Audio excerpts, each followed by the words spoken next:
I'm Juan, founder of LOC Productions, and pretty much what we do, we're a production company that puts shows as music events, art shows, and other types of events, sometimes movie nights, here in the local area of Rancho, Pomona, Fontana area. I started doing LOC 2015, March 2015. It was here actually in my backyard. And the reason it's called LOC, I live on Center Street, so it used to be called Live on Center. And then someone's all like, hey, maybe you should just take, LOC or LOC, like it's simple, it's easy. I'm like, you're right, and that's what I did. That's difficult, because as I'm getting older, like your goals and views change. And I've been doing it for 4 years now.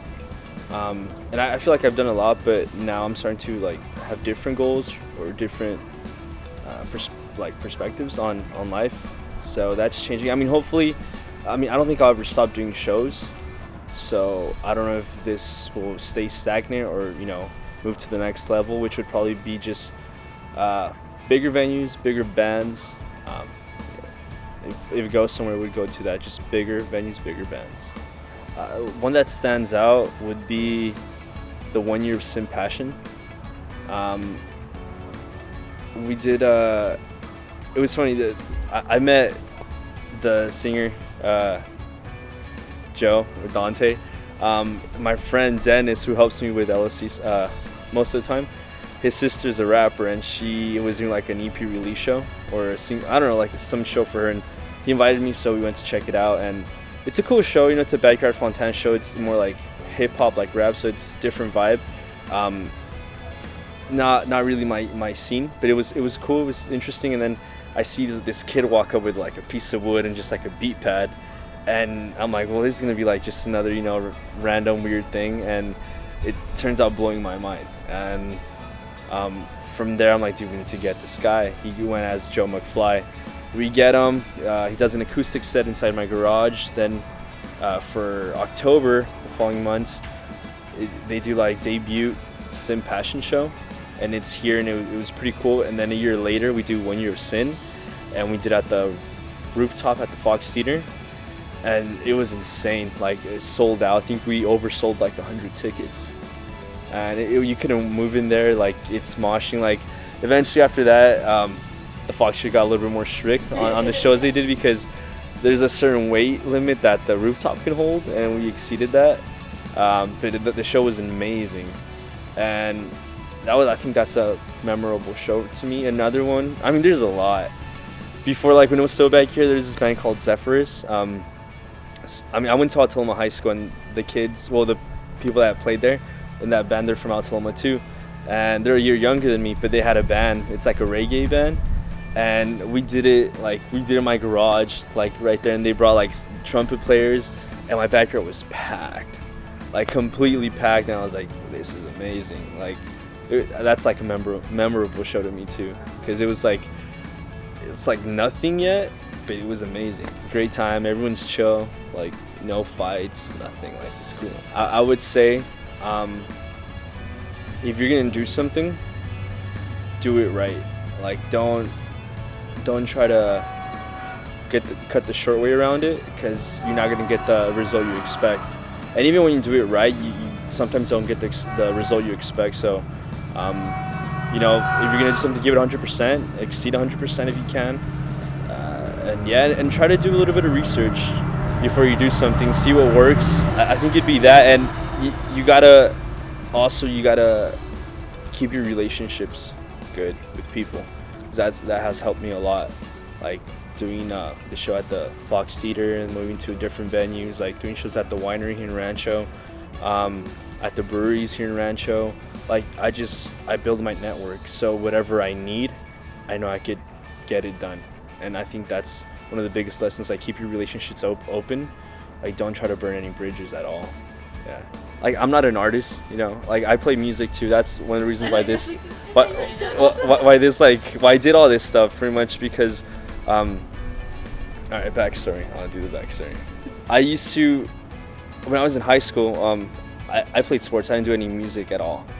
Sophomore year, and then there was some kid some kid from Mexico, and he played guitar, and he was like, he was cool. He knew a bunch of songs. Like, damn, like I want to learn how to play guitar. So like one summer, I think it was my sophomore year, I learned how to play guitar. I graduate, and I started going to these open mics at Clutch Coffee, and it became like a ritual thing, like every Thursday, and it was cool because it was like quality, you know, open mics. It wasn't just like recently I've been to some open mics, and it's just like people just go there, you know, like, oh, I got nothing to do, or like not even like really support, I guess. And over here, like people would come, like we would practice like a whole week just to perform like 2 songs at an open mic. And I don't know if everyone did the same, but it was like they were quality shows. So I did that, and then there's this thing called So Far Sounds. They do like secret small shows like in the area. Well, they do like it's all over the world, but I went to the one in LA. And so me and my cousin, we used to play music together, and another friend, we go to this event, and it's at a house in LA, like on the hills, super nice house. There's probably like 20 people in there, and you know, it's cool. Like we get there, cool vibe, super chill. Then the people start playing music, and there's 3 acts, and they're all amazing. And the last one is this band called Travelers, which is, well, at that time it was called Travelers. Now they changed their name, but it's pretty much Eric Cantana, the guitarist from Young the Giant, and I think another one and some other people are in this band, and like they're amazing. They just blew my mind. And at the same time, like we're going to these open mics, and there's talented people that are playing amazing music. We're like, hey, like what if we take the same concept and bring it to my backyard? Like it's spacious, we could do it. So we do that, and like it's great. So we keep on doing. We start bringing, like, instead of doing acoustic, we like, let's do full band. Start bringing bands in, and from that, like it grew to what it is now. But throughout that whole time, like I met a lot of artists, you know. And it, like when I say artists, like people think like anyone's an artist, but like from what I've seen, and when it relates to the question you asked, it's like something important I've learned is that there's a bunch of musicians. There's numerous amount of musicians. Like anyone could be a musician, you know. Like if I take the time, I could learn how to play the guitar. I could learn how to play the drums. I could learn how to play the bass. Like if you put in the time, you could do it. But I could never write a song like an artist can, because I'm not an artist, you know. There's certain things that I'm really good at, but just, you know, art, painting, whatever, is like, I don't know, like giving emotion through a piece that I do, I can't do that, you know, because it's maybe because it's scary, because you have to be vulnerable, but at the same time it's like it's hard. Like I don't have that magic touch. So that's something I learned. Like there's a lot of people that want to do this, but unfortunately they're not artists, and it's okay to keep on trying, you know. It's fun, you know. And some people, like what an artist is someone that can write, someone that can perform, and someone that can make you feel something. Like not anyone can do that, and I feel like that's what separates artists from musicians. And from what I learned, that is that if you want to make it, because I mean that's everyone's goal, you know, playing music. Like if you really want to make it, you gotta understand if you want to do this as a hobby, or if you want to, you know, do it as a career. Because if you want to do it as a career, you gotta compromise, because the music, the artist market, everything, it's insane. It's saturated. Like for example, like Tyler, the Creator, you know, he released Igor. A week later, no one's talking about it because it's past. Like right now, you gotta be, like, if you really want to make it, you gotta be relevant. You gotta stay social media. You gotta keep on releasing music. You gotta play shows that matter, and you gotta meet the right people so you could get like on Spotify playlists. You know, that builds your stats up, your numbers. Then when a big band comes around, like, hey, we would like to play with you. You have the numbers, cool, you're on the bill. If you don't have the numbers, no matter how good you are, it doesn't matter. Because me as say I'm a record label owner, and my job is to bring income to the record label. I'm more focused on what you can do for me than what I can do for you, obviously, right? So you can have the best music in the world, but if you're not selling shows, you're not selling merch, people are not listening to you, you don't matter to me. It's sad, but that's how it works, and that's what I when I talk to artists or bands, like that's what I try to make them understand. Like, you guys are good, but focus on the business part of it. You know, try to get the whole picture, because it's not just music. Music is about 50%, and everything else, the most important part, the other 50%, not everyone knows it.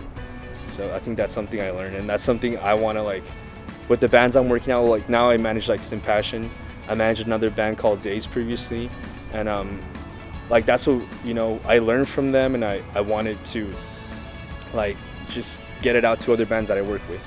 Like Au Revoir Heart, they're a new band. They're cool, you know, like they have the look, you know, and that matters too. You know, like Sim Passion, like I love Sim Passion. It's just like it's not that pop, you know. It's not something you listen on the radio or on a movie, because it's like a goth pop sound, which is cool. It's I love it. That's my shit. You know, but it like, yeah. And he understands, like, you gotta understand like where your market is and what you want to do with it. Because if you want to, you know, if you want to be Coldplay, and people bag on Coldplay because they're all popping up, but I mean, like, why not do it? If you're gonna make millions, yeah, I would change my sound like in a heartbeat. You know, you gotta compromise. Like, I want to do this as a career, not as a hobby. So that's it.